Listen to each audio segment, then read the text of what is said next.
You know what they say, timing is everything. And not just in comedy, either. Whether you're a music student struggling through tricky practice pieces, a conductor on stage, or a professional performer, you have to be able to keep time. Some people have an incredible innate sense of timing, but for the rest of us, there are certain natural tendencies. When a piece of music, or even the mood of a performance, is exciting, we tend to speed up. If you listen to most count-ins, they are almost always slower than where the tempo goes later along in the song. The best way to keep on track is a metronome. Tempo is simply the Italian word for time. Back in the day, Italy was the epicenter of new musical techniques and innovations, and their names stuck. So we still use Italian words to describe tempo in all sorts of ways. The tempo of a piece of music isn't the time it takes to play that song. It's actually the speed it should be played at. Tempos are normally written in just a relative way. Here are some examples of tempo you've probably seen written on pieces of music. Lento slow, adagio slow and formal, andante at walking speed, moderato moderate, allegro quick and bright, vivace fast and lively, presto very fast. If you've had a lot of formal training, you've probably picked up a general feel for these different tempos. The problem is that your feeling and someone else's won't match perfectly. An ante is at walking speed, but we don't all walk at the same speed, right? So it helps to have a standard. BPM. These days, clocks are in everything. Just about every digital device tosses in a clock to add an extra feature. Well, lucky us, because we can always count time accurately. BPM stands for beats per minute and can be measured and programmed. This is a huge help if you're a DJ or producer trying to mix tracks. You can speed up or slow down a track to beat match, which means get the beats in both tracks to the same BPM level. BPM can give a certain feel not only to a single piece of music but whole genres. Some styles of music have pretty much defining BPMs and sound pretty strange or feel weird when they are sped up or slowed down. Here are some examples of BPM for popular music genres.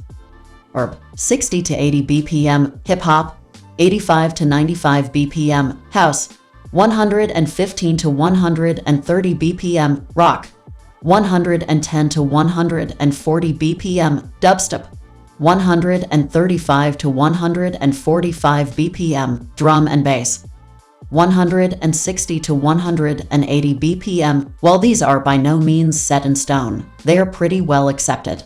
Instrumentation, key, and tempo all help to define most musical styles. Do you know your own BPM? The average resting heart rate for healthy humans is somewhere between 60 to 100 beats per minute. Roughly, when people exercise, their heart rates get closer to 120 to 160 BPM. More like dancing to rock or dubstep. Maybe there's some connection here. A metronome sets BPM.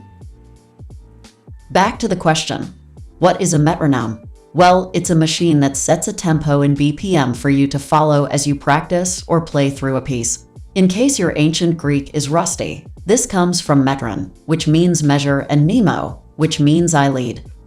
So this machine is leading you through some perfectly measured beats.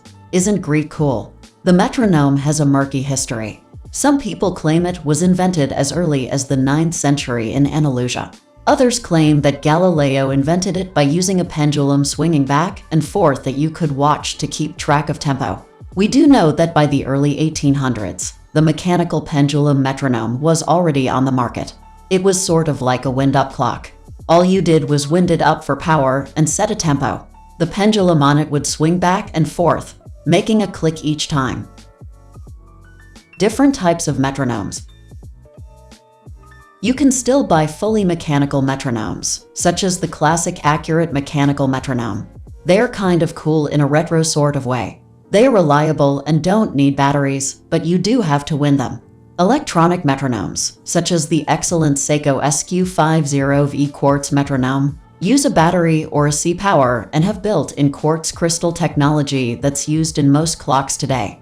These metronomes are usually small and portable, and because they're electronic, they can include other features as well. If you want a flashing light or a beep instead of a click, no problem. Maybe you want your metronome to have a built-in tuner. Sure, you just have to keep these metronomes powered up and ready for use. Metronome apps are making a lot of headway.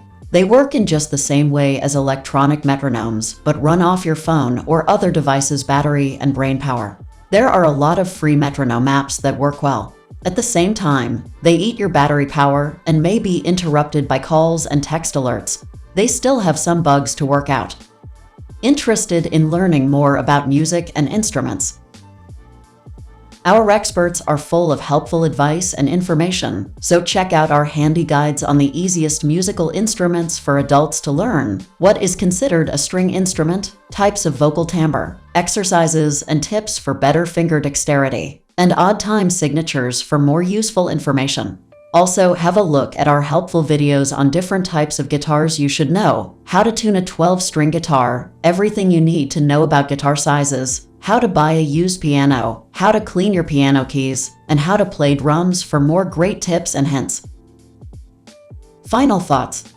Playing along to a metronome takes some getting used to. It's going to seem very strict and inflexible at first, but give it time, pun intended, and you should find it gives you a whole new appreciation for tempo. They are great for training. If you're having a lot of trouble with a certain piece or section, try playing at a much slower tempo. Set your metronome about 20 to 30 BPM slower than the piece should be played, and try again. This will help you focus more on your notes and where the beats fall. Sure, using a metronome isn't for everyone. While lots of performers play with a click track in their in-ear monitors, others detest them. It comes down to style and feel. If you want things to be free, emotional, and fluid, you can just shrug your shoulders and say, metronome. What's a metronome? If you want your music tight and in the pocket, however, that metronome might just end up being your best friend.